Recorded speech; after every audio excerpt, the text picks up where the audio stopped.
ॐ सहना भवतु सहनौ भुनक्तु सह वीर्यं करवावहै तेजस्विनावधीतमस्तु मा विद्विषावहै। ॐ शान्ति शान्ति शान्तिः। ॐ पूर्णमदः पूर्णमिदं पूर्णात् पूर्णमुदच्यते पूर्णस्य पूर्णमादाय पूर्णमेवावशिष्यते। ॐ शान्ति शान्ति शान्तिः। श्रुतिस्मृतिपुराणानाम् आलयं करुणालयं नमामि भगवत्पादं शङ्करं लोकशङ्करं शङ्करं शङ्कराचार्यं केशवं बादरायणं सूत्रभाष्यकृतौ वन्दे भगवन्तौ पुनः पुनः। ईश्वरो गुरुरात्मेति मूर्तिभेदविभागिने व्योमवद्व्याप्तदेहाय दक्षिणामूर्तये नमः।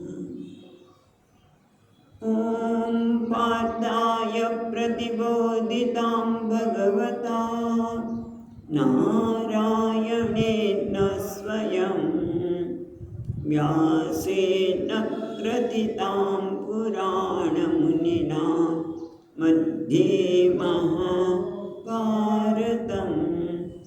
अद्वैतामृतवर्षिणीं भगवतीम् अष्टादशाध्यायिनीम् अम्ब त्वामनुसन्दधामि भगवद्गीते भवद्वेषिणीम्।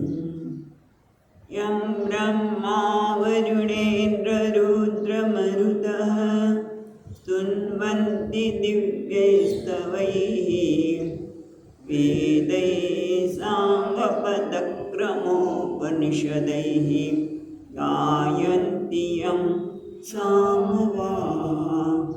ध्यानावस्थिततद्गतेन मनसा पश्यन्ति यं योगिनः यस्यान्तं न विदुःसुरासुरगणाः देवाय तस्मै नमः।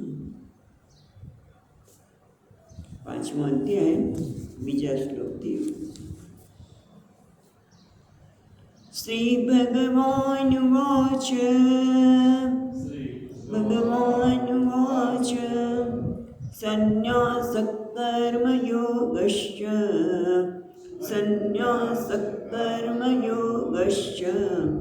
निःश्रेयसकरावुभौ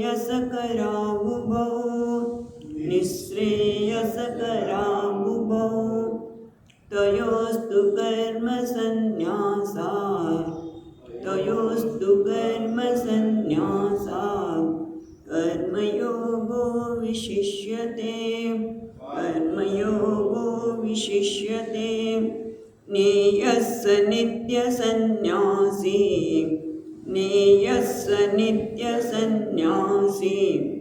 यो न द्वेष्टि न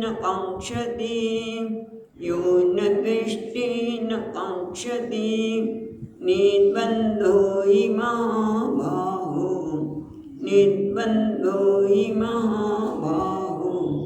सुखं बन्धात् प्रमुच्यते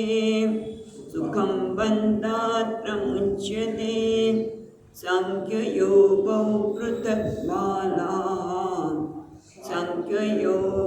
पृथक् बालाः प्रवदन्ति न पण्डिताः एकमप्यास्थितः सम्यक् उभयोर्विन्दते फलम्।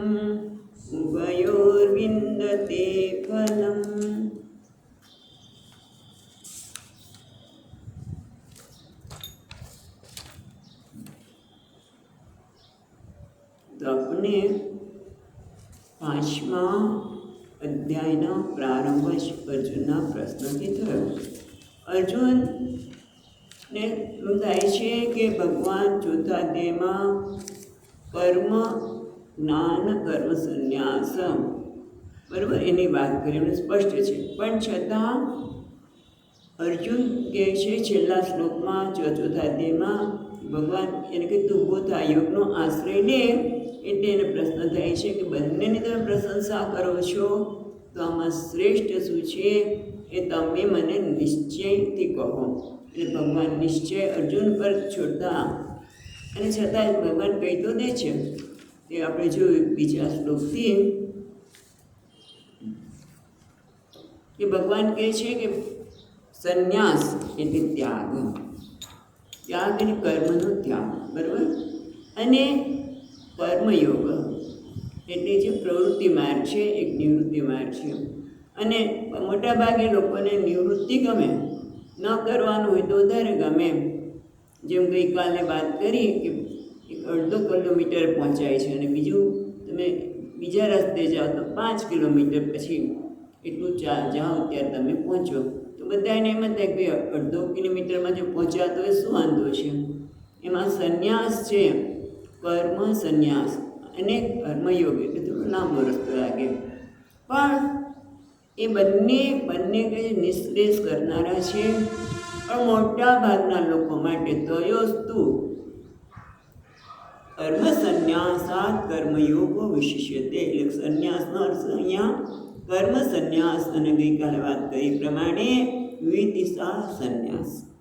જ્ઞાન કર્મ સંન્યાસ એટલે જ્ઞાનથી કર્મનો સંન્યાસ થાય છે તો વિદ્વત સંન્યાસની વાત કરે છે. પણ અહીંયા અર્જુનને સ્પષ્ટ છે માટે કે જે વિદિશા સંન્યાસ અને કર્મયોગમાં શું શ્રેષ્ઠ છે. ભગવાન કહે છે કર્મયોગ વિશિષ્યતે. કારણ કે જો તમે કર્મ છોડી દીધા તો અને આપણામાં અંતકરણ શુદ્ધિ ન થઈ તો ક્યાંય થવાની શક્યતા જ નથી. કારણ કે આપણી અંદર શું પડ્યું છે એ જ્યારે કર્મ કરીએ ત્યારે બહાર આવે છે. ઓહો, આ બધી વસ્તુ અંદર પડી છે.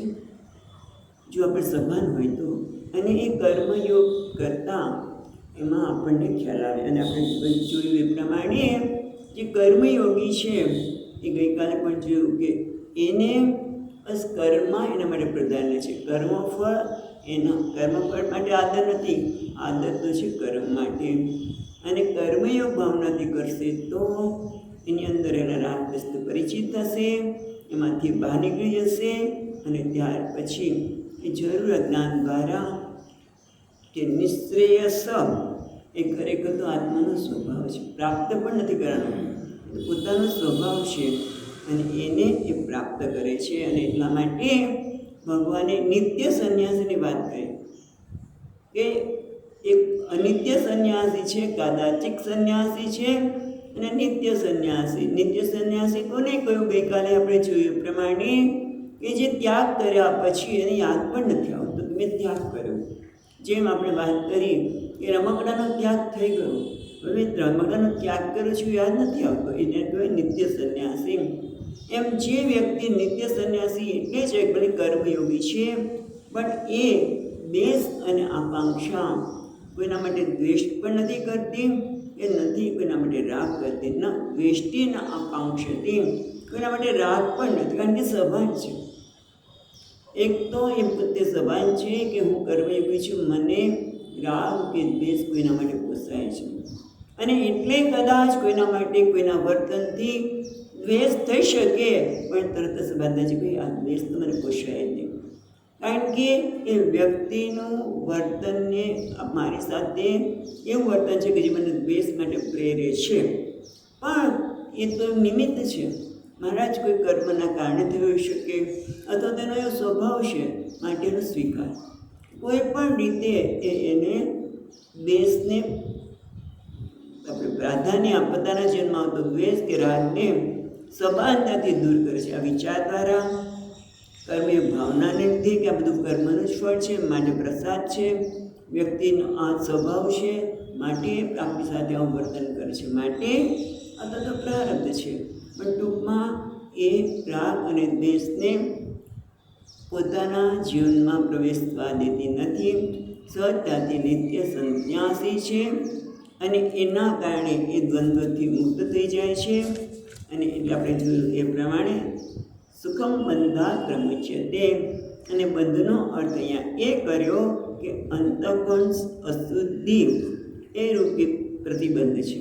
એ પ્રતિબંધની વાત કરી. એ જ્ઞાનની પ્રાપ્તિમાં અજ્ઞાન પ્રતિબંધ છે અને બીજો પ્રતિબંધ છે એ અંતઃકરણની અશુદ્ધિ. એટલે આ કર્મયોગી દ્વેષ અને આપણે રાગ અને દ્વેષથી મુક્ત હોવાથી અને એના કારણે દ્વંદ્વથી પણ મુક્ત છે. દ્વંદ્વ પણ એને અસર કરતા નથી, પ્રભાવિત કરતા નથી. અને એટલે એ બતાવે છે કે એની અંતઃકરણની શુદ્ધિ છે. દ્વંદ્વ પ્રભાવિત નથી કરતા એ બતાવે છે કે વ્યક્તિ પરિપક્વ છે, અંતઃકરણની શુદ્ધિ છે. એટલે બંધ એ જે એક પહેલા પ્રકારનો અંતઃકરણ સુધી બંધને પ્રતિબંધમાંથી મુક્ત થાય છે અને ત્યાર પછી જ્ઞાન દ્વારા અજ્ઞાન રૂપી પ્રતિબંધમાંથી પણ એ મુક્ત થાય છે. એ પછી આપણે ચોથા શ્લોકમાં ભગવાને બતાવ્યું. અને આ દ્વારા ભગવાન આપણે એ પણ બતાવે છે, આપણે જોઈ શકીએ છીએ કે કેટલાક લોકો કયા પ્રકારની ગીતાના ઉપદેશના સંદર્ભમાં માન્યતા પણ ધરાવતા હોય છે. અહીંયા આપણે જોયું કે સાંખ્ય અને યોગ. સાંખ્ય એટલે વિચાર, જ્ઞાન, અને યોગ એટલે કર્મયોગ. આ બંને જુદા છે એવું તો જે શાસ્ત્રના તાત્પર્યને નથી જાણતા એને કીધું બાળકો એ કહી શકે, પણ પંડિતો એવું આવું કહેતા નથી. કારણ કે એકમ અપી આસ્થિત સમ્યક.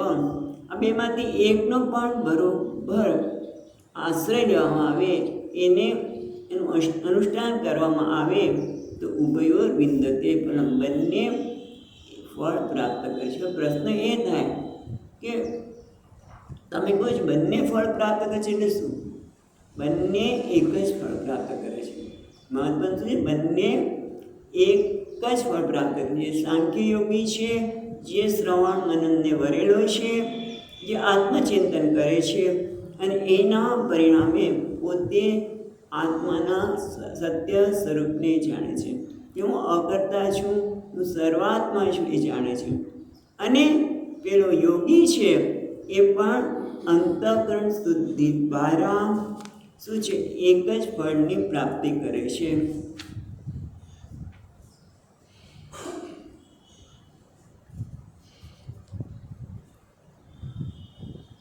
એ બંને એ પણ આ જ્ઞાન છેવટે પ્રાપ્ત કરે છે. અહીંયા ભગવાન ભાષ્યકાર કરે શીખે છે કે ઉભયોર વિંદતે ફલમ. એટલે ફળ જે નિશ્રેયસ છે એમાં કોઈ વિરોધ નથી. બંનેનું ફળ એક જ છે, નિશ્રેયસ. એટલે બંનેમાં કોઈ ફેર નથી.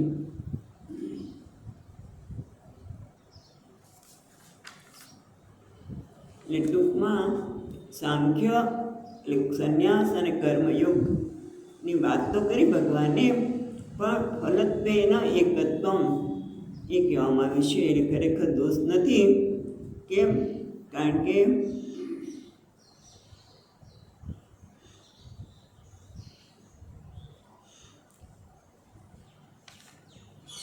બંનેનું ફળ એક જ છે. હવે આગળ કહે છે 5મા શ્લોકમાં કે બંનેનું સમ્યક અનુષ્ઠાન કરવાથી બંનેનું ફળ એક કેવી રીતે છે એ આગળ વધારે સમજાવતા 5મા શ્લોકમાં કહે છે યત્ સાંખ્યૈ પ્રાપ્યતે સ્થાનમ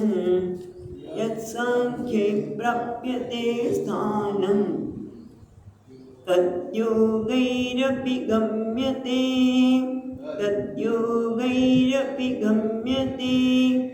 એકં સાંખ્યં ચ યોગં ચ યઃ પશ્યતિ સ પશ્યતિ એટલે ભગવાન હવે કહે છે યત સાંખ્યે પ્રાપ્યતે સ્થાનમ તદ યોગૈ અપી ગમ્યતે. પણ એ બે શબ્દ વપરાયા. એક તો પ્રાપ્યતે અને બીજું છે ગમ્યતે. પ્રાપ્ય એટલે પ્રાપ્ત કરે છે. અને ગમ ધાતુ છે ગતિના અર્થમાં છે. ગમ્ય તે, ગમ ગતિ એટલે એ ગતિ કરે છે આમ તો, પણ છેવટે ગમ્ય તે એટલે એને પ્રાપ્ત જ કરે છે. જ્ઞાન ગમ્ય તે એટલે જાય છે, એ સ્થાન સુધી પહોંચે છે. અને બીજો છે પ્રાપ્ત કરે છે. કારણ કે પ્રાપ્ત કરે છે એ પણ આપણે જોઈશું કે ઔપચારિક રીતે છે. એ સાંખ્ય હિ એટલે વિચાર દ્વારા, એટલે સંન્યાસ દ્વારા, એટલે સાંખ્યનો અર્થ સંન્યાસી કહીએ, વિચાર શ્રવણ મનન વિચારને જે મળેલો છે તે સાંખ્ય. અને એ જ્યારે જ્ઞાન દ્વારા પોતાના આત્માને જીવ છે ત્યારે જાણે છે, ત્યારે શું છે? પ્રાપ્ત છે, પ્રાપ્તિ જ છે. એટલા માટે ઔપચારિક રીતે એને પ્રાપ્તિ કહેવામાં આવે છે. જેમ ગળામાં માળા હતી જ પણ મને ખબર પડી એટલે શું? પ્રાપ્તિ કરી, મને મળી ગઈ, પણ હતી જ. એમાં આત્મા શ્રવણ મનન કરવાથી એ બદલાતો નથી. આત્મા તો જે છે જ છે, પણ એના સાચા સ્વરૂપનું જ્ઞાન પ્રાપ્ત થાય છે, માટે પ્રાપ્ય તે કહ્યું. અને યોગ દ્વારા ગમ્ય તે, યોગ દ્વારા એ જાય છે, એટલે કે યોગ દ્વારા અંતકરણ શુદ્ધિ, અને ત્યાર પછી જ્ઞાન દ્વારા પ્રાપ્તની પ્રાપ્તિ કરે છે.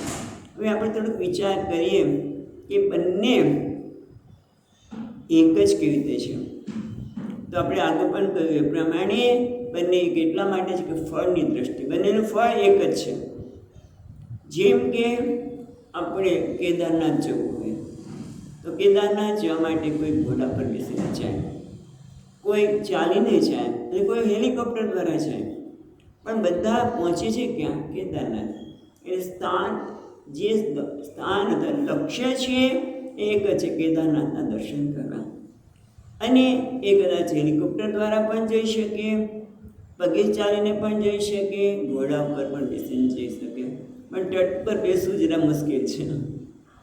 કારણ કે એના માટે જો આપણે કેળવાયેલા ન હોય તો આપણને બહુ મુશ્કેલ પડે કેદાર જતાં. એક નહોતું આપણે કુદરતને માણી શકીએ, કુદરતના સૌંદર્યને, એ સતત ભયભીત રહે. એના કરતાં કે ને ઘોડા પર જઈ શકાય, પણ આમાં જરા મુશ્કેલ છે કેળવાયેલા ન હોય તો. એ રીતે સાંખ્ય પણ એવું જ છે. જો આપણે અંતઃકરણ કેળવાયેલું હોય તો આપણા માટે આ સાંખ્ય બહુ સરળ છે, હેલિકોપ્ટર જેવું. એના કરતાં યોગૈ અપી ગમ્ય તે યત સાંખ્ય પ્રાપ્ય તે સ્થાનમ, જે ધ્યેય છે એને સ્થાન કહ્યું. એ સ્થાન યોગ દ્વારા પણ પ્રાપ્ત થાય. પણ યોગી કેવો છે? ગઈકાલે વાત કરી એ પ્રમાણે સામાન્ય રીતે માણસ કોઈ પણ કાર્ય કરે, તમે જો વિદ્યાર્થી છે એ આજકાલ ભણતો હોય તો પરીક્ષામાં કયા કયા પ્રશ્ન પૂછાશે? પણ પ્રશ્ન પૂછાશે એની પાછળ શું છે કે હું કેટલા ટકા માર્ક્સ મેળવીશ. એટલે હંમેશા મોટે ભાગે આપણે ફળને જ ખ્યાલમાં રાખીને કર્મ કરતા હોઈએ છીએ. પણ આ યોગી કેવો છે? એ કર્મને મહત્ત્વ આપે છે. ફળ તો શું છે? ઈશ્વરને અર્પણ કરવું, અથવા તો અંતઃકરણ શુદ્ધિ રૂપી ફળ, બીજું કોઈ ફળ પ્રાપ્ત કરવું એના માટે જરૂરી નથી હોતું, તેની સમજણ પણ નથી. પણ આપણે આ જે બોલી નાખીએ છીએ ને, કર્મને જ આદર આપે છે, કર્મમાં જ આનંદ આવે છે, ફળ એના માટે પ્રસાદ છે, ફળ એના માટે ઈશ્વરની પૂજા છે. પૂજા કરી પણ એટલું સરળ નથી. કારણ કે તમે જોજો કે આ કર્મ જ્યારે કરીએ ત્યારે આપણું મન શું વિચારે છે? હું આ કરું છું ત્યારે મને શું ફળ મળશે? અને જો મને ફળ ન મળવાનું હોય એવું લાગે તો ભલભલા લોકોને સંગતિ પણ આપણે છોડી દઈએ. ગમે તેટલો આદર હોય, આપણા માટે કદાચ પૂજ્ય પણ હોય, અથવા તો એની સાથે મિત્રતા પણ, ગમે તે સંબંધ હોય, પણ મને જો ફળ જોઈએ છે એ ન મળે તો આપણું મન જો તરત છોડી દેશે. આપણું મન ક્યાં છે કે આ કર્મ કરીએ ત્યારે ખબર પડે. એમ કીધું પણ છે અઘરું. આ કર્મયોગ બોલીએ છીએ એટલું સરળ નથી કે ખરી ઈશ્વરને અર્પણ કરવાની. બધી કોઈ પણ વ્યક્તિ ગમે તે હોય, હું તો એમાં રહેલા ઈશ્વરને પ્રસન્ન કરવા માટે, એટલે કે એના માટે કોઈ રાગ પણ નહીં અને દ્વેષ નહીં, એ રીતે કર્મ કરું. અને હું તો નિમિત્ત માત્ર છું. મને જ્યારે કર્મમાં ગમતું મળે, એટલે જો ઈશ્વર પણ બુદ્ધિ ન હોય તો આપણો અહંકાર આવે, અને ન ગમે નિષ્ફળ થયે તો અપયશ મળે, એટલે પાછા ફસરાઈ પડીએ. પણ આ ભગવાનનું છે, હું તો નિમિત્ત છું. યશ પણ એનો, અપયશ પણ એ તારો. તદેવ વસ્તુ ગોવિંદમ તુભ્યમ સમર્પયે. આ તારી વસ્તુ છે. યશ પણ તો તારો છે, અપયશ તારો છે. પણ કીધું ને, બોલીએ એટલું સરળ નથી. પણ છતાં એક વસ્તુ તો જરૂર છે કે આ અઘરું લાગે તો કરવું તો પડશે જ, એમાં ઓપ્શન નથી. સ્વામીજી કે અઘરું લાગે તો પણ આમાં ઓપ્શન નથી કે આ નહીં કર્યું તો ચાલશે. કર્મયોગ ભાવનાથી કર્મ નહીં કરીએ તો ચાલશે જ ના. એ તો અંતકણ સુધી થવાની જ નથી. અંતકણ સુધી ન થાય તો નિશ્ચયની પ્રાપ્તિ કીધી થાય. એટલે અઘરું લાગે તો પણ આ કર્યા વગર છૂટકો નથી. પણ અહીંયા શું કહે છે કે જે સાંખ્ય દ્વારા, વિચાર દ્વારા એ આત્મતત્વને જાણે છે, એ યોગી પણ અંતકણ શુદ્ધિ પ્રાપ્ત કરી અને વિવિધિશા સંન્યાસી બને છે. સંન્યાસી છોડી દેવું નથી જરૂર, પણ જ્ઞાન માટે એની જિજ્ઞાસા જાગૃત થાય છે. જ્ઞાનને એ ગમ્ય તે, એટલે થોડુંક લાંબુ ચાલે છે. કર્મ દ્વારા પછી અંતકણ શુદ્ધિ અને જ્ઞાનમાં સ્થિતિ. પણ બીજી લીટીમાં તમે જુઓ, બહુ સુંદર વાત ભગવાનને અહીંયા કરે કે કેટલા લોકો એવું માને છે કે કર્મ, આ ભગવદ્ ગીતામાં ભગવાને કર્મનો જ ઉપદેશ આપ્યો છે. ક્યાં સંન્યાસ હતો બહુ વાપરો જ, કેમ સંન્યાસ જ નથી, કર્મ જ કરો. અર્જુનને એટલા માટે તો આટલા ઉપદેશ દ્વારા યુદ્ધ જ કરાવ્યું ને, એટલે કર્મનો જ ઉપદેશ છે. તો કેટલા એમ કહેશે કે ના ના, આમાં કર્મનો ત્યાગ ન કરે ત્યાં સુધી જ્ઞાન ન થાય, એટલે આમાં સંન્યાસની વાત કરે છે. પણ ખરેખર ભગવાન શું કહે છે કે બંને હોવા જોઈએ જીવનમાં. એટલે ભગવાન એક સંન્યાસની પણ વાત નથી કરતા એકલા, એ કર્મના, એટલે બધા કર્મના ત્યાગની પણ નહીં, એ કર્મ કરો, બંને એક છે. એ એકમ સાંખ્યમ યોગમ છે. સાંખ્ય અને યોગ બંને એક છે. એટલે જીવનમાં ગીતામાં સાંખ્યનો પણ ઉપદેશ આપ્યો છે, યોગનો પણ ઉપયોગ આપણે ઉપદેશ આપ્યો છે. માટે બંને કેવા છે? એક છે. એ જે જાણે છે એ જ ખરેખર જાણે છે. ય પશ્યતિ સ પશ્યતિ.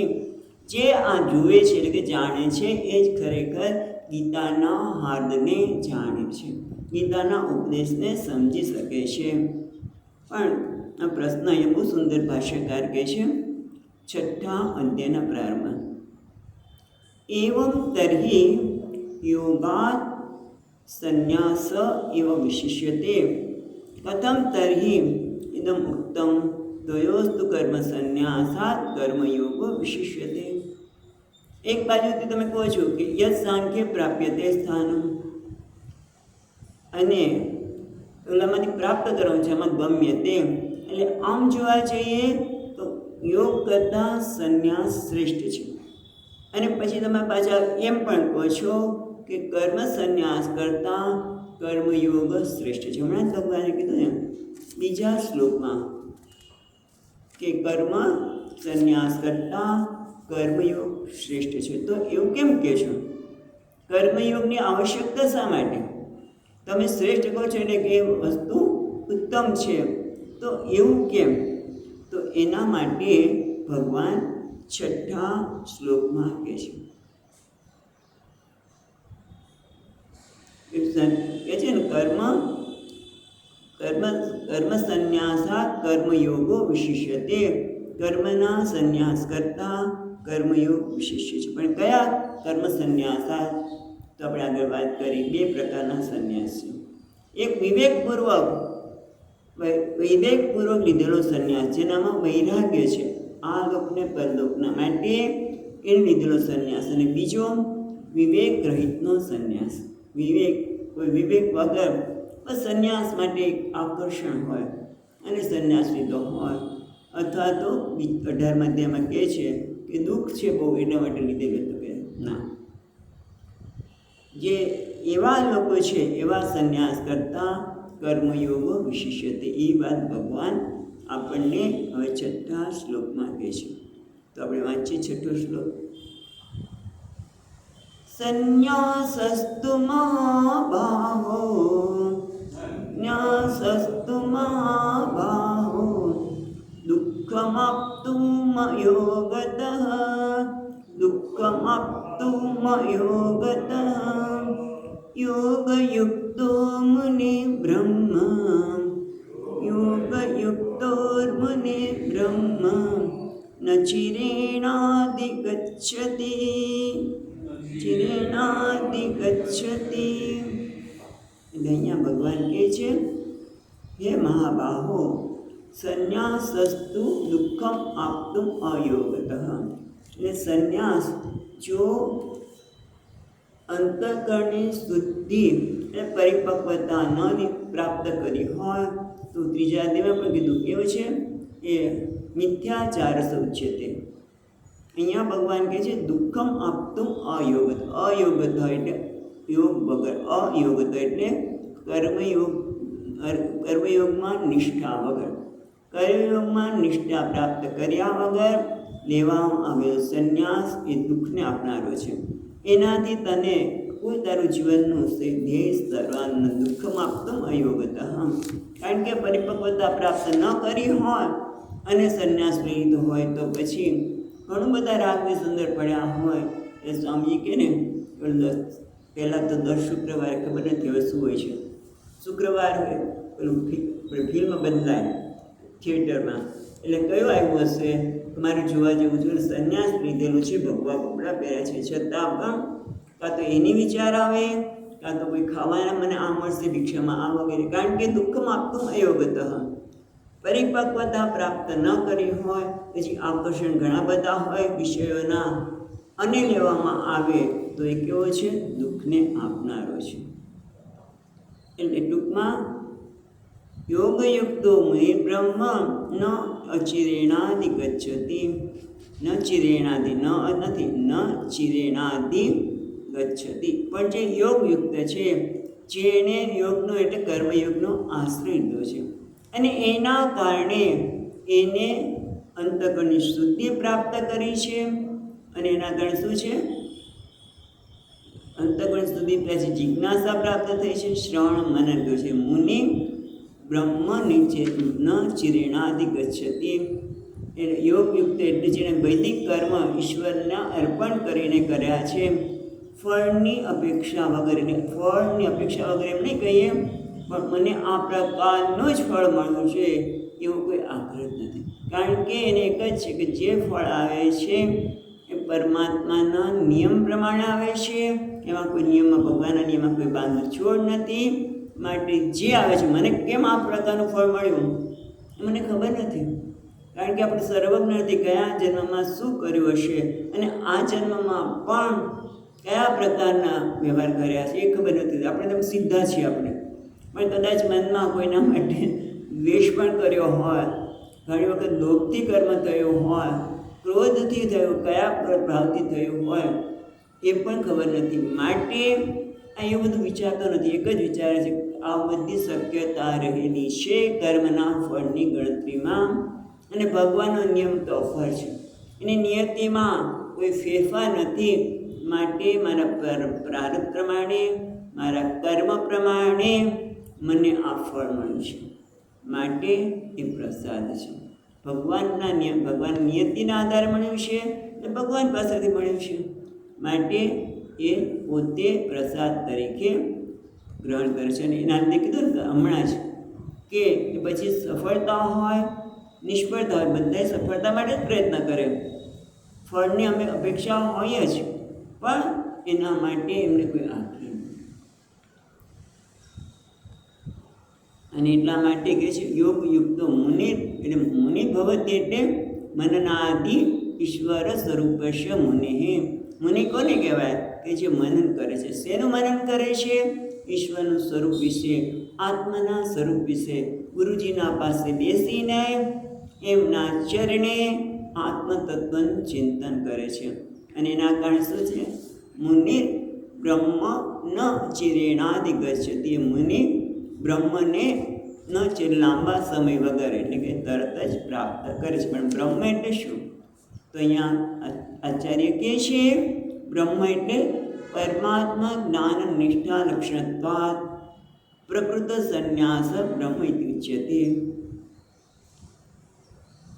મુનિ એટલે મનનશીલ છે એ બ્રહ્મ એટલે શું? કે જે પરમાત્મા જ્ઞાનમાં પરમાત્માના જ્ઞાનમાં નિષ્ઠ છે.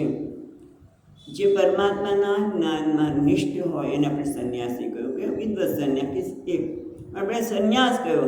અને સંન્યાસ કોને કહેવાય? તો ન્યાસ ઇતિ બ્રહ્મ.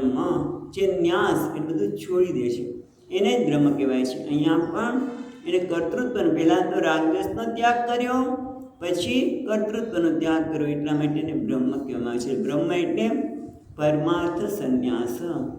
પરમાર્થ સંન્યાસ એટલે પરમાત્માના જ્ઞાનમાં નિષ્ઠારૂપી સંન્યાસ.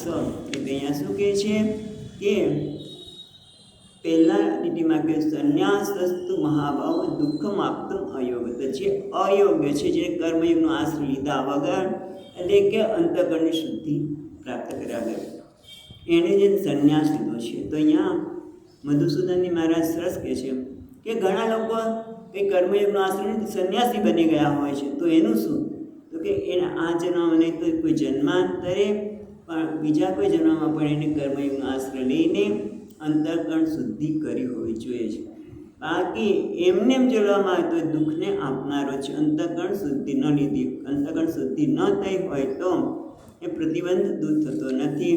પણ જેને યોગયુક્ત બન્યો છે એના માટે એ મનનશીલ બને છે, એ મુનિ બને છે. અને બ્રહ્મ એટલે પરમાર્થ જ્ઞાનમાં નિષ્ઠા, એને ન ચિરેણ અધિગચ્છતે. બહુ ટૂંકા સમય, લાંબો ચિર એટલે લાંબો સમય ને ટૂંકા સમયમાં જ એ બ્રહ્મની પ્રાપ્તિ કરે છે. એટલે ટૂંકમાં પ્રશ્ન એ થયો હતો ને કે તમે કર્મયોગની કેમ પ્રશંસા કરો છો? સંન્યાસ કરતાં કર્મયોગની પ્રશંસા કેમ કરો છો? તો કયા સંન્યાસની? જેણે બે પ્રકારના સંન્યાસની વાત કરીને આપણે હમણાં જ કે એક વૈરાગ્ય સહિતનો પરિપક્વ થયેલો વ્યક્તિનો સંન્યાસ. બીજો સંન્યાસ એ છે કે જે વૈરાગ્ય નથી એને અયોગત કહે. જે અયોગત એટલે જેને યોગ એટલે કે કર્મયોગની ભાવનાથી કર્મ કર્યો નથી, અંતઃકરણ શુદ્ધિ થઈ નથી, માટે વૈરાગ્ય પ્રાપ્ત કર્યું નથી, એવી વ્યક્તિ માટે આ દુઃખ આપનારો છે. પણ જેણે યોગનો આશ્રય લીધો છે તો મુનિ પણ બની જાય છે. અને એના કારણે એ પરમાત્મા જ્ઞાનમાં નિષ્ઠા પ્રાપ્ત કરવા માટે એને સમય લાગતો નથી. માટે ભગવાન કહે છે આચાર્ય કે મયા ઉત્તમ કર્મયોગો વિશિષ્યતે. એટલા માટે મેં કહ્યું કે સંન્યાસ કરતાં કર્મયોગ શ્રેષ્ઠ છે. ક્યાં? આ જ અધ્યાયના બીજા શ્લોકમાં એનું પ્રશ્નનો જવાબ આપ્યો. હવે આપણને આગળ કહે છે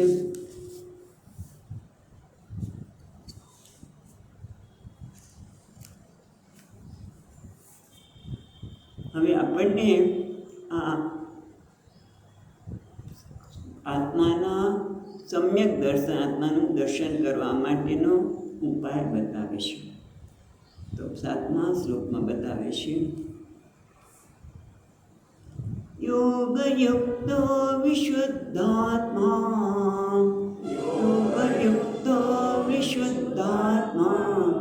વિજિતાત્મા જીતેન્દ્રિય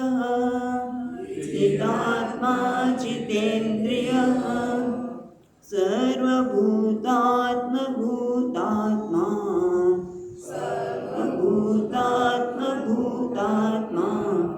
કુર્વન્નપી ન લિપ્યતે.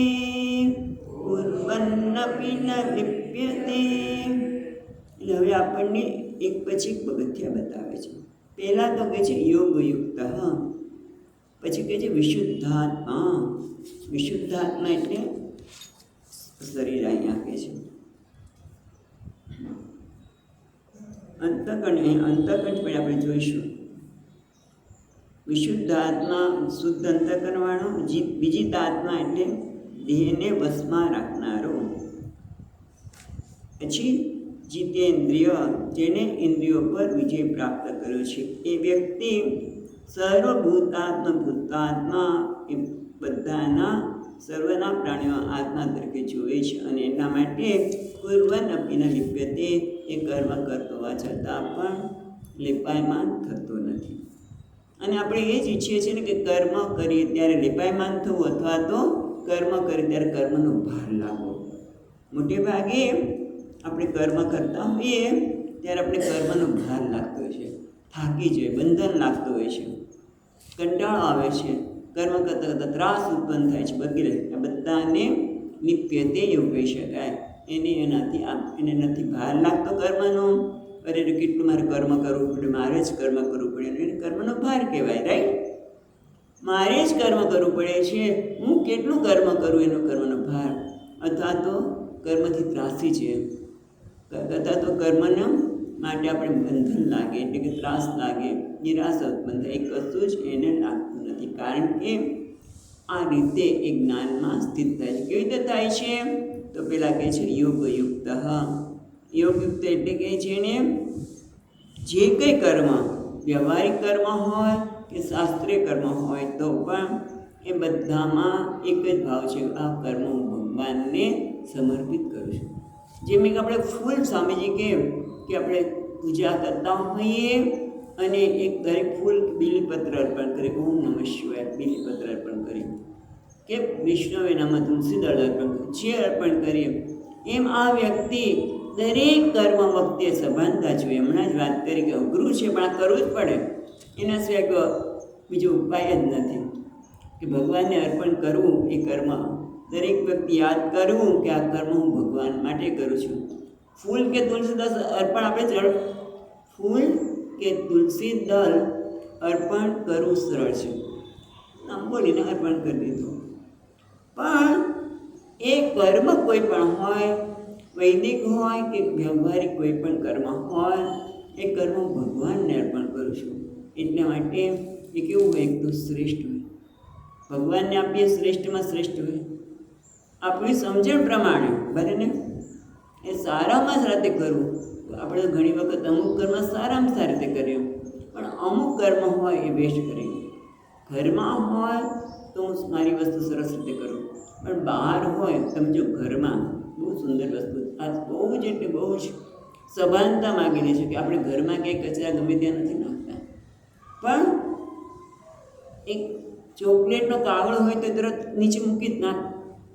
પ્રસાદ રૂપે મળ્યો હોય, નીચે જોઉં તો એ ચોકલેટના કાગળે પડ્યા હોય. કેમ ભાઈ એટલી સભાનતા નથી? ભગવાન એ મારું દરેક કર્મ જો ભગવાનને અર્પણ કરવાનું હોય તો એ શ્રેષ્ઠમાં શ્રેષ્ઠ હોવું જોઈએ. તો ગમે ત્યાં કચરો કેમ ના ખાય? ગમે ત્યાં અમે આપણે જોઈએ કામ ચાલતા હોય તો સ્વામીજી આવું જ હોય. ચા પીવી હોય, ચા મંગાવી હોય અને ચાના કપ ગમે ત્યાં નાખી દે, આગળ ગમે ત્યાં નાખી તો ચાલે. એ ભક્તો શું થયું? એ આપણે યોગયુક્ત નથી. દરેક કર્મ ઈશ્વરને અર્પણ કરવું એટલે શ્રેષ્ઠમાં શ્રેષ્ઠ રીતે કરવું જોઈએ. આપણે ગમે ત્યાં કચરો નાખીએ તો ભગવાનને અર્પણ ન કરવું કહેવાય. જો આપણે અમુક કર્મ કરતા હોય ત્યારે આપણે એવું કરતા નથી, તો પછી દરેક કર્મ જો ઈશ્વરને અર્પણ કરવાનું હોય તો એટલી સભાનતા હોય. એવી રીતે વાત નીકળી છે. બીજી સભાનતાની પણ વાત કરું કે પાણી. કારણ કે હમણાં જોયું ત્યારે ખબર પડ્યું કે પાણીનો કેટલો વેડફાટ કરીએ છીએ. જે પાણી, થોડા પાણીથી જો આપણે કામ ચાલતું જ હોય તો પછી ખોટું વધારે પાણી વેડફવાનું જરૂર શું? પણ આ પણ શું છે?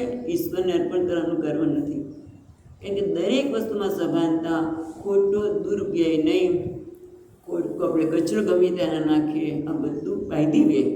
આનાથી તો ઘણા મોટી વાત કરવાની છે ભગવાને. તો આ કર્મયોગમાં ઈશ્વર અર્પણ બુદ્ધિ ડકે છે. યોગયુક્ત હે એટલે ભગવત અર્પણ ફલ અભિસંધાન રાહિત્યમ. પણ પહેલાં તો ભગવાનને અર્પણ કરવું છે એ કર્મ કેવો હોય છે? અને બીજું સ્ટેપ એ છે કે ભગવાનનું ફલ અભિસંધિ રાહિત્ય, એ ફળ મને જે મળશે એ આપણે હમણાં વિસ્તારથી વાત કરી કે એ ફળ ભગવાનનો નિયમ પ્રમાણે છે, એ ભગવાન પાસેથી આવે છે, માટે પ્રસાદ છે. એટલે જે હશે એ મારા માટે પ્રસાદ છે, માટે હું એના ઉપર કોઈ પ્રકારનો કે સિક્કો ન મારો. આપણે તો તરત સિક્કો મારીએ, સફળ છું, નિષ્ફળ છું, સુખ આપનારું છે, દુઃખ આપનારું છે, તરત એમાંથી મુક્ત છે. અને એના કારણે એ કેવો છે? વિશુદ્ધાત્મા. વિશુદ્ધાત્મા એટલે જેનો આત્મા એટલે અંતઃકરણ શુદ્ધ છે, એટલે કે જેનામાં રજોગુણ તમોગુણનું કાલુષ્ય નથી. કારણ કે આ પ્રકારે કર્મ કરે તો રજોગુણ તમોગુણ આવવાના જ નથી. જો ઈશ્વરને અર્પણ કરીને કર્મ કર્યું તો પછી એમાં રાગ ક્યાંથી આવે? કારણ કે આ તો ભગવાનનો પ્રસાદ છે. પછી આ વસ્તુ સારી છે એને પકડી રાખવું, એને છોડવું નહીં, એવું તો મન થવાનું જ નથી. અથવા તો દ્વેષ પણ ન આવે. રજોગુણ ને તમોગુણ એટલે રાગ અને દ્વેષ, એનાથી જે કલુષિત અંતઃકરણ મોટે ભાગે આપણે થતું હોય છે. જો સભાનતા ન રાખીએ તો એનો રીતે અંતઃકરણ છે એ નિર્મળ બને છે. એટલું જ નહીં, અંતઃકરણ નિર્મળ બને છે, સાથે સાથે વિજિતાત્મા અને પહેલાં વિશુદ્ધાત્મા એ આત્માનો અંતઃકરણ.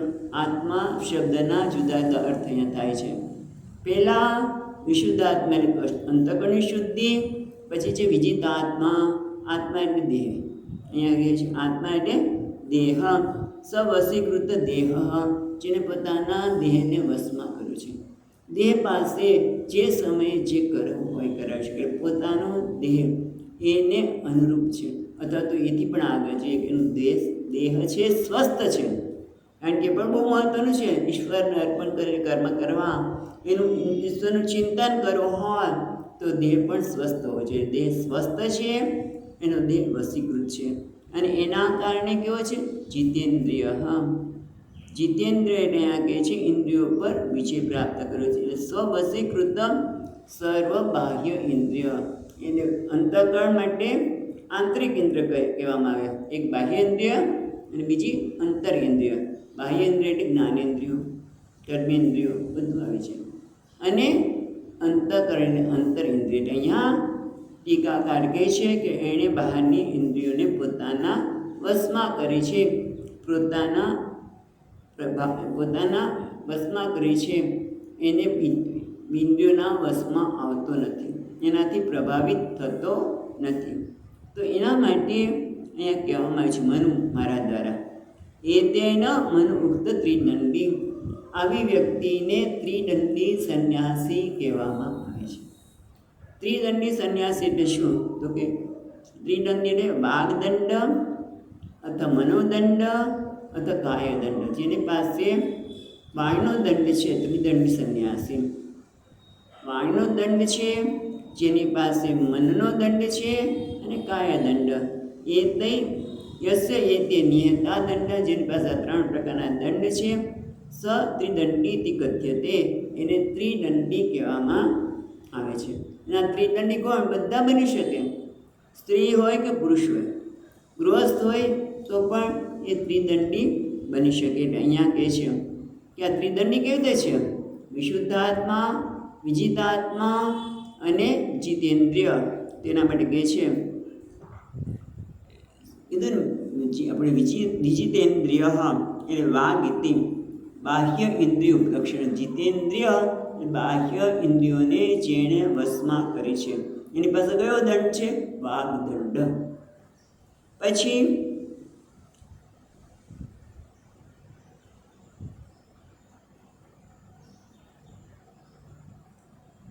કાયદંડ એ કયો છે? વિજિતાત્મા એટલે કાયદંડ એની પાસે છે. અને વિશુદ્ધાત્મા જેનો અંતઃકરણ શુદ્ધ છે એની પાસે મનોદંડ છે. એટલે 3 દંડ થઈ ગયા. જેણે યોગયુક્ત હોવાના લીધે એનું અંતઃકરણ શુદ્ધ થયું છે એટલે મનોદંડ છે. વિજિતાત્મા એટલે દેહદંડ છે, જે કાયદંડ કહીએ. અને જીતેન્દ્રિય એટલે બાહ્ય જે દંડ છે, એટલે કે વાગદંડ. આવી વ્યક્તિને ત્રિદંડી કહેવામાં આવે છે અને બધા બની શકે. અને એના પરિણામે શું થાય? ચારે કહેવાય ને બધા શરીર, મન અને ઇન્દ્રિયો બધા એના વશમાં છે, એને અનુકૂળ છે. અને એના કારણે એને જ્યારે આત્મચિંતન કરવું છે ત્યારે આત્મચિંતન કરી શકે છે. અને આત્મચિંતનના પરિણામે મહત્ત્વનું છે આત્મચિંતન. કારણ કે ઘણા લોકો એવું માનતા હોય કે યોગ એટલે મનોનિરુદ્ધ, મનનો નિરોધ કરવો, કોઈ મનમાં વિચાર ન આવે એટલે આપણે યોગી થઈ ગયા, જ્ઞાની થઈ ગયા. તો કે ના, કારણ કે એટલા માટે સારું છે મનમાં વિચાર ના આવે. ઘણી વખત આવું ધ્યાન કરાવે, તમે શાંતિથી બેસી જાઓ, કોઈ વિચાર ન આવવો જોઈએ, સુંદર. પણ એક દિવસ આવવો જોઈએ. કયો? જ્ઞાની. જ્ઞાની છે એ જાણે છે. કારણ કે આપણે જોઈએ તો અત્યાર સુધી જ્યાં સુધી જ્ઞાન ન હતું ત્યાં સુધી મન શું કરતું હતું? આત્મા વિશેના ખોટા ખ્યાલ જ ધરાવતું હતું. એટલે પોતાના વિશે, આત્મા વિશેના ખોટા ખ્યાલ, હું કરતા છું, ભોગતા છું, સારો છું, ખરાબ છું, ઊંચો છું, નીચો છું. અને એના કારણે અનેક અનર્થમાં એ સપડાતો હતો. પણ જ્ઞાનના પરિણામે, એટલે ટૂંકમાં મનનો નિગ્રહ કરવા કરતાં મનને આત્માના સાચા સ્વરૂપનું જ્ઞાન કરાવું કે તું કેવો છે? સર્વભૂતાત્મા ભૂતાત્મા. તું કેવો છે? સર્વભૂતાત્મા ભૂતાત્મા. એટલે કે સર્વભૂત એટલે કોણ? કે બ્રહ્માજીથી શરૂ કરીને એક તણખલા સુધી બધા જ પ્રાણી માત્રનું તું આત્મા છે. એટલે શું? તું આત્મા છે એટલે તું એક અને અદ્વિતીય છે, બીજો કોઈ છે જ નહીં. એટલે આ મનને દર્શન કરાવવાનું છે. ખરેખર એક અદ્વિતીય બનવાનું તો છે જ નહીં. આત્મા એક અને અદ્વિતીય છે જ, બીજું કોઈ છે જ નહીં. હા, એ ખરેખર જોવાનું છે. આપણે ઘણી વખત વાત કરી છે કે જે બીજું હોય, દ્વૈતાદિ ભયમ ભવતી. જ્યાં બીજું છે ત્યાં ભય પણ થવાનો, ત્યાં રાગ પણ આવવાનો, દ્વેષ પણ આવવાનો. પણ જ્યારે એને ખબર પડે કે સર્વભૂતાત્મા ભૂતાત્મા, એ તો હું તો સર્વ પ્રાણીનો આત્મા છું. અને ત્યાર પછી જ્ઞાન થઈ ગયા પછી પણ કદાચ અહીંયા શંકરાચાર્ય મારા સરસ કહે છે, એટલે કે ભૂતાત્મા ભૂતાત્મા જેને સમ્યક દર્શન થયું છે, તત્સ તત્રૈવ વર્તમાન.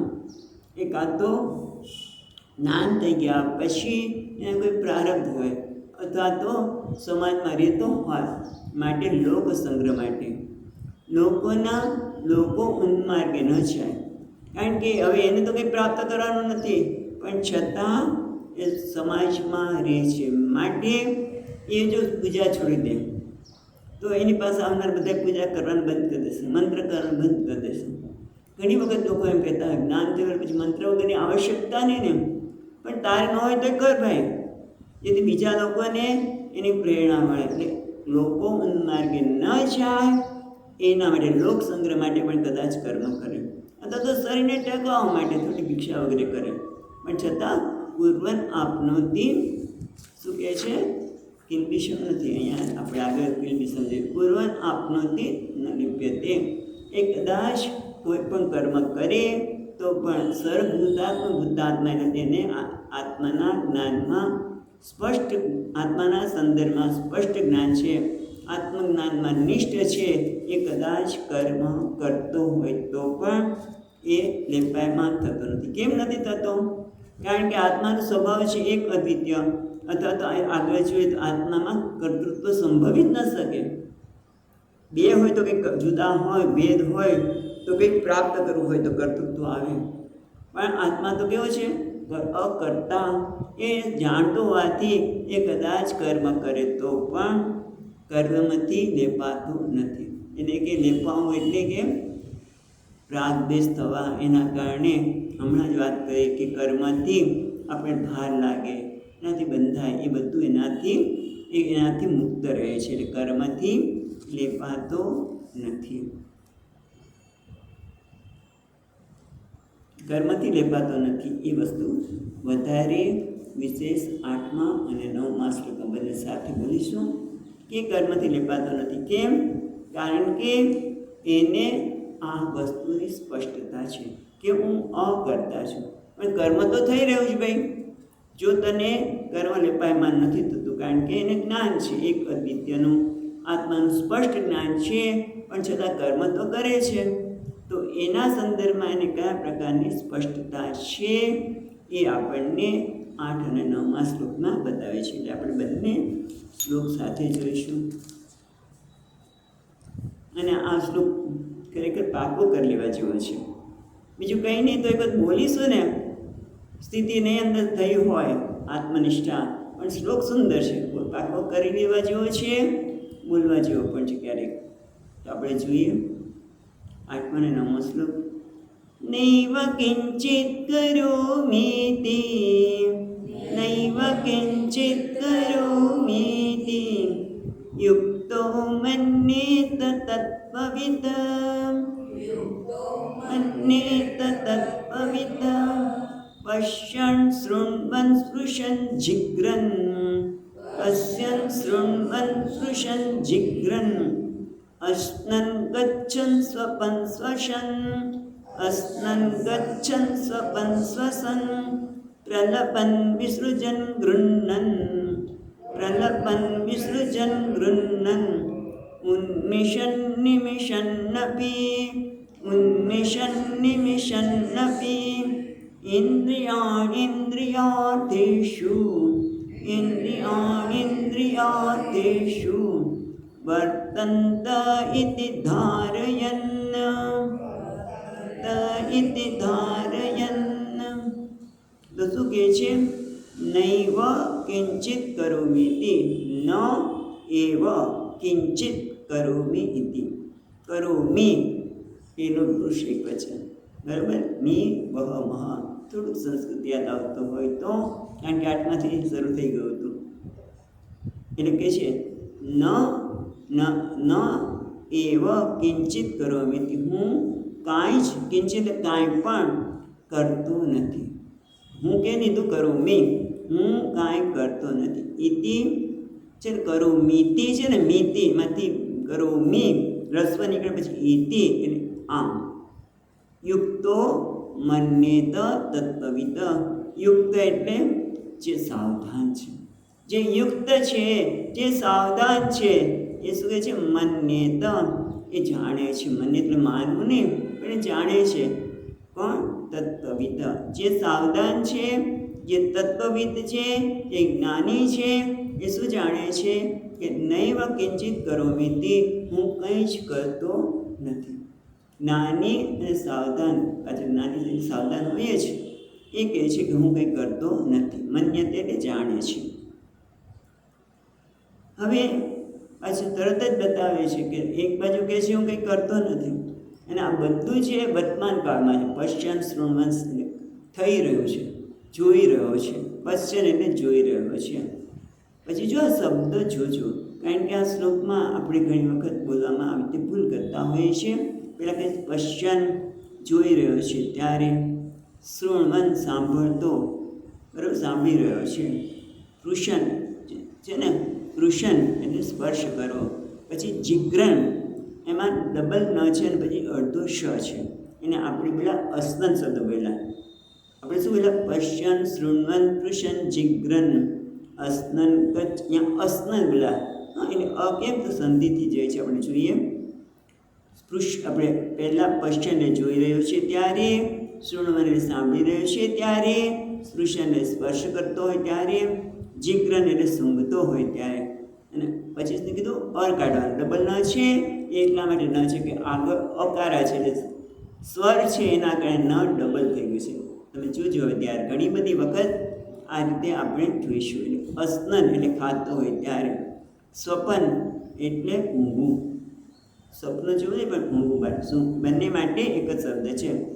સ્વપન પછી શું છે? શ્વસન, શ્વાસ લઈ રહ્યો છે ત્યારે.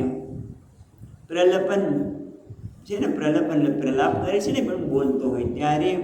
પછી જો વિસૃજન એટલે વિસર્જન કરતો, શરીર શુદ્ધિ કરતો હોય ત્યારે.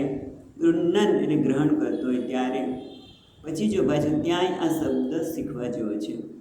શું કહે છે? પ્રલપન, વિસૃજન, ગૃહ્ણન.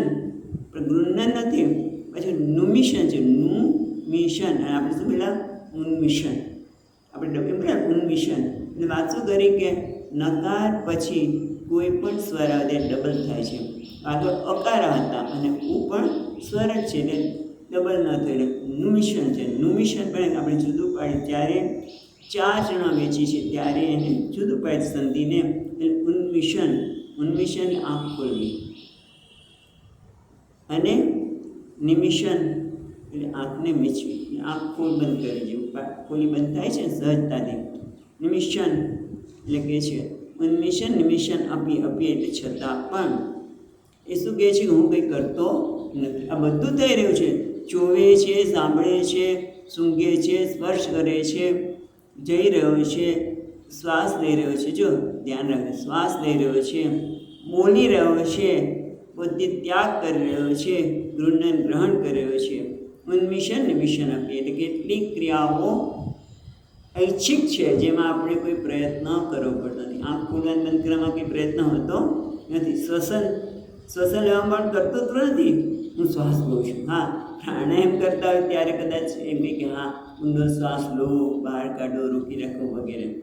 પણ આ તો સહજ છે એટલે સ્વૈચ્છિક ક્રિયા કે અનૈચ્છિક ક્રિયા પોતાની ઈચ્છાથી થતી ક્રિયા, અનૈચ્છિક ભગવાનની કૃપાથી જે થાય છે અનૈચ્છિક ક્રિયા કહેવાય. એ બધી જ ક્રિયા થઈ રહી છે ત્યારે એ કહે છે હું કંઈ કરતો નથી. તો કોણ કરે છે? ચોથી લીટીમાં કહે છે ને એ 9મા શ્લોકની બીજી લીટી. ઇન્દ્રિયાણી જે ની છે અણી પર દીર્ઘ છે પછી ઈ નીકળશે એટલે ઇન્દ્રિયાર્થેષુ વર્તન્તે. અહીંયા તે છે વળી પણ એકારા છે પણ સંધિથી જતો રહે છે. વર્તન્તે ઇતિ ધારયન એટલે શું છે? ઇન્દ્રિયાણી એટલે ઇન્દ્રિયો. ઇન્દ્રિયાર્થેષુ અર્થ એટલે વિષય. ઇન્દ્રિયો ઇન્દ્રિયોના વિષયમાં વર્તન્તે એટલે પ્રવૃત્ત થાય છે. ઇન્દ્રિયો ઇન્દ્રિયના વિષયમાં પ્રવૃત્ત થાય છે. ઇતિ ધારયન એ રીતે એ સમજે છે.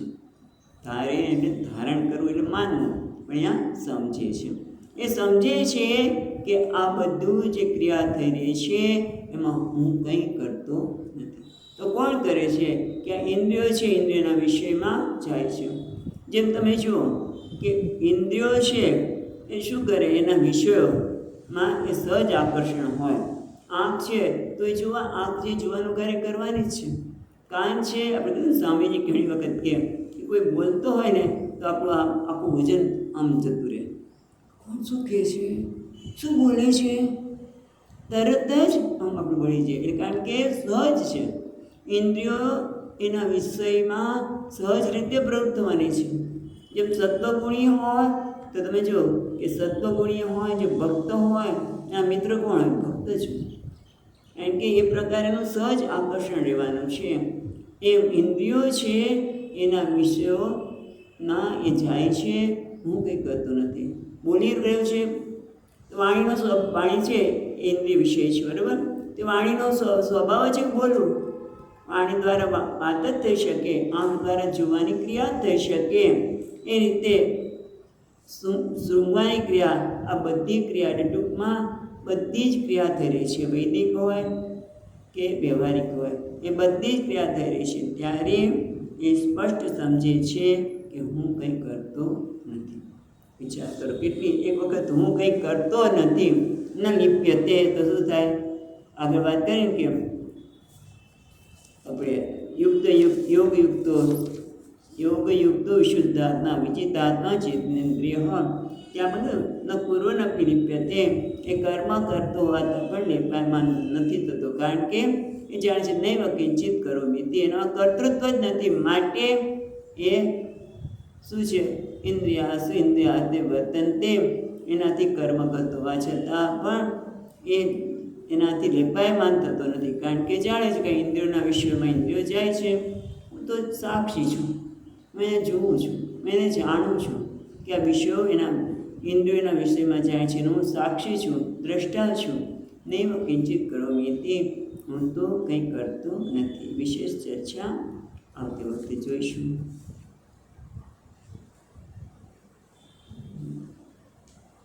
ઓમ પૂર્ણમદઃ પૂર્ણમિદં પૂર્ણાત પૂર્ણમુદચ્યતે पूर्णस्य पूर्णमादाय पूर्णमेवावशिष्यते। ॐ शान्ति शान्ति शान्तिः। शङ्करं शङ्कराचार्यं केशवं बादरायणं सूत्रभाष्यकृतौ वन्दे भगवन्तौ पुनः पुनः। ईश्वरो गुरुरात्मेति मूर्तिभेदविभागिने व्योमवद्व्यक्तदेहाय दक्षिणामूर्तये नमः। ॐ शान्ति शान्ति शान्तिः। हरिः ॐ। श्रीगुरुभ्यो नमः। हरिः ॐ।